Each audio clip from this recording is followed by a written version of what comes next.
Hey everyone, talking about French Baguette by Cocoapink. The notes in this are the smell of warm bread baking with the scent of melting butter over a crunchy crust. So, as anyone who watches my channel much knows, I love bread type of scents. So, of course, I liked the idea of this.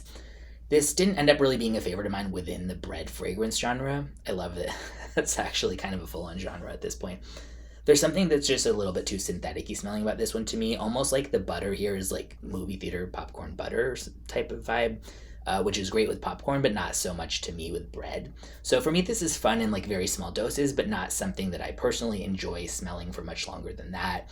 Overall, unisex, I would say, though, if you like the idea of like a buttery baguette bread scent, every fragrance house works a little bit differently to everybody. Like some people just have ones that they, especially in indie for some reason, that the base or whatever, however the perfumer does it, just gravitates more, or works better with each person. So for me, this isn't a big one, but like maybe you would like it more. So yeah, and I'll have to do a top 5 best bread scents or something list sometime soon.